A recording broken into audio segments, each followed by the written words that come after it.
De regreso con ustedes aquí en Con Todo y Pensini por Globovisión. Estamos en la sede de Fede Cámaras, donde se celebra el 72º encuentro empresarial que hacen todos los años. Y bueno, un invitado especial internacional, el profesor Jorge González.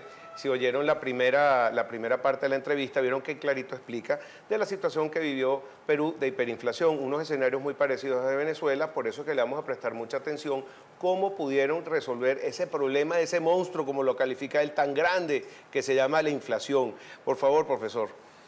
También antes de llegar a eso, también quería enfatizar de que en esa época había varios tipos de cambio, para importación, para exportación y el mercado negro.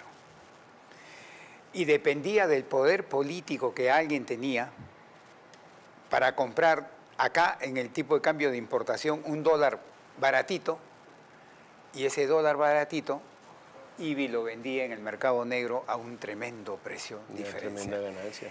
Y se hizo mucha corrupción, y gente allegada al partido de gobierno se hizo multimillonarios simplemente por tener el poder político de poder comprar esos dólares baratos. El acceso a ese dólar barato. Y salir a venderlos en el mercado negro, ¿no? Entonces, ese esquema generó pues mucha corrupción y mucha injusticia, ¿no? Ahora bien, el gobierno del presidente Alberto Fujimori, cuando le entregan el gobierno del presidente García, lo entregó en la siguiente situación. Una hiperinflación, ¿no? La proyectada era 7.000% al año. Una hiperrecesión, la economía estaba hacía 2 años así. Desempleo, los salarios reales de los trabajadores se habían desplomado, ¿no?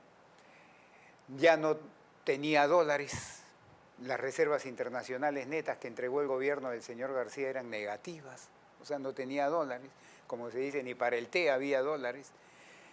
Entonces recoge, y también lo recoge con un terrorismo, pues, floreciente por el problema social que se había generado. O sea, había problemas económicos, había problemas de seguridad, había problemas sociales, había problemas de terrorismo.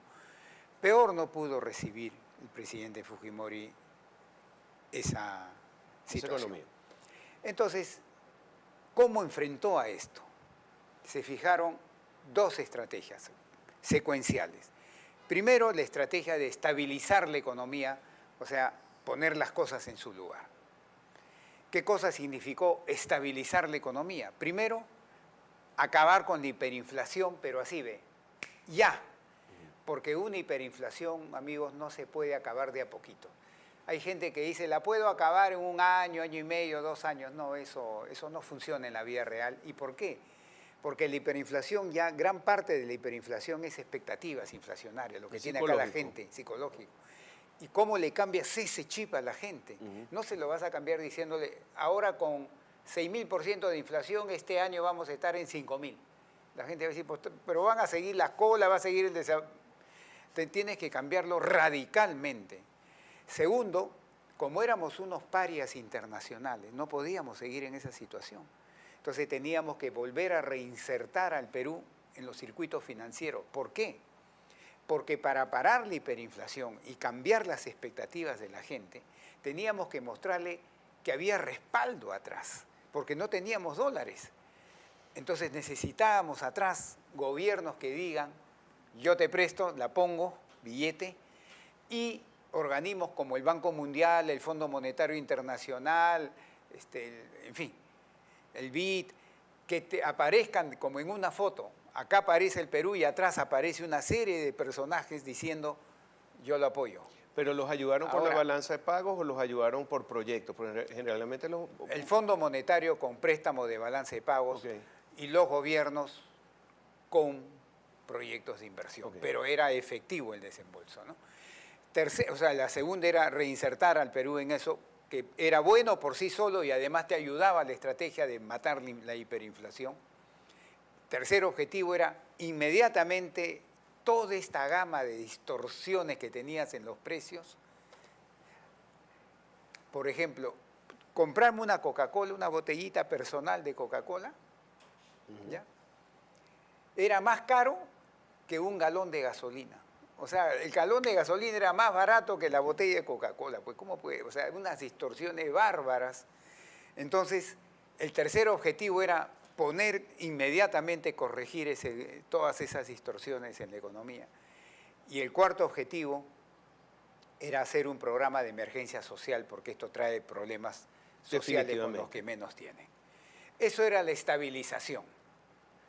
Y luego venía la fase, una vez estabilizada la economía. Pero esa ayuda social era con algunos productos subsidiados.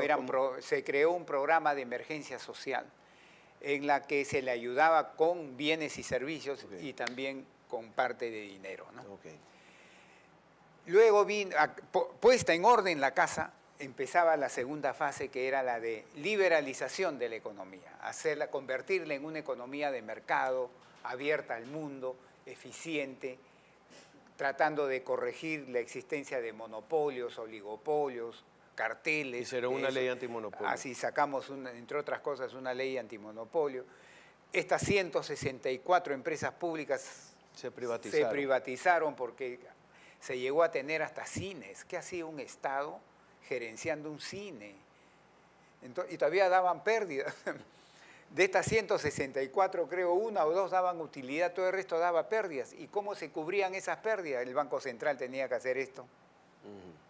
¿Y el Banco Central tenía autonomía o era dependiente de la...? Era dependiente del poder político, lamentablemente. El poder político, el presidente, el ministro, mandaba en la maquinita del Banco Central. Si no, no hubieran podido hacer eso. ¿Y qué hicieron con el Banco Central? ¿Le dieron autonomía nuevamente? Sí, hoy día en el Perú es una autonomía, pero irrestricta, y se cumple a cabalidad. Lo dice la Constitución y los gobiernos sucesivos lo han respetado. Nadie se ha atrevido a querer obligar al Banco Central que haga maquinita para financiar un déficit fiscal, ¿no? ¿Y producen sus indicadores económicos? Es decir, inflación... Sí, la inflación ssía usted lo dice salía, sí, pero es que aquí no. No sé, por eso que para nosotros mensual, no es tan obvio.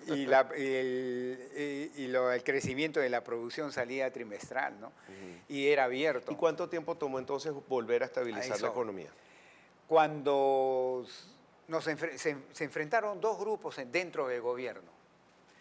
Unos que decían a la hiperinflación hay que cortar, o a una mega inflación también hay que cortarle la yugular, pero así. Y otros que decían, no, vamos a hacerlo de a poquitos, para minimizar el costo social. Porque usted dice mi experiencia psicológico se adelanta y no deja. Mi experiencia es que cuando la inflación es mega o hiper, tienes que entrar a cortarle la yugular. Acabar con la hiperinflación en el sentido del 7.000%, bajarlo, por ejemplo, a 100 al año, ¿no? O 40% trimestral, nos tomó, ¿qué? 3 meses. Ustedes dirán, ¿cómo? Una hiperinflación proyectada de 7.000. ¿3 meses? Sí, 3 meses. ¿Y cómo reactivamos la producción? Cuando se pegó el shock, la producción cayó más. Pero luego de 6 meses, no, luego de 3, 4 meses, comenzó a crecer. Okay. ¿Y hoy en día la estabilidad económica Hoy día la economía peruana, hoy día está desacelerada, ¿no? Un poco, pero obviamente somos una de las mejores economías en términos de crecimiento e inflación. ¿Sabes cuánto es la inflación? Imagínate, hoy día tenemos 3.5% de inflación al año y adentro estamos discutiendo, ¿no? Fervorosamente, ¿por qué estamos en 3.5 si la meta es 2? Y estamos discutiendo cómo regresarla a 2, porque consideramos que 3.5 de inflación al año es mucho. Y estamos creciendo un promedio de 3.5, 3.6, 3.7% al año. Y estamos también discutiendo fervorosamente por qué no estamos creciendo 4.5 más. Ya cuando tu economía esté estabilizada y has hecho las reformas estructurales que tienes que hacer, ya las discusiones son discusiones de márgenes pequeños, de cuestiones leves. En eso radica la discusión. Profesor, una recomendación final para los venezolanos y para los que están manejando la economía en este momento del país, o para la Asamblea, que también tiene... Yo creo que a la gente, al público venezolano que nos está mirando, tienen que tener esperanza, porque peor situación, bueno, Mira, la inflación, la hiperinflación peruana y la boliviana antes, en ese momento eran las dos únicas hiperinflaciones que no había sido producto de guerras. Hasta ese momento todas las hiperinflaciones en el mundo se conocían porque después de la Segunda Guerra Mundial, y después de eso salió Bolivia primero y después Perú. Pero esa situación peruana tan difícil, amigos de Venezuela, la supimos sortear en relativamente poco tiempo. Ese es como cuando yo estoy con la cara así hinchada y no quiero ir al dentista porque me dice te voy a sacar la muela. Y yo prefiero tomarme mis pastillas para que me la deshinche, para que me baje el dolor, pero no soluciona el problema. Y cuando ya la infección ya es ya tan grande que voy donde el dentista, va a ser peor, porque cuando me la saca va a tener que ponerme puntos.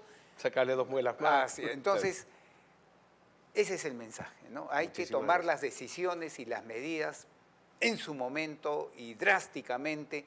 Va a incurrir en un costo social, sí, pero se puede aminorar, no eliminar, pero sí aminorar ese costo social con programas sociales especiales, pero no hay como tener una economía en paz.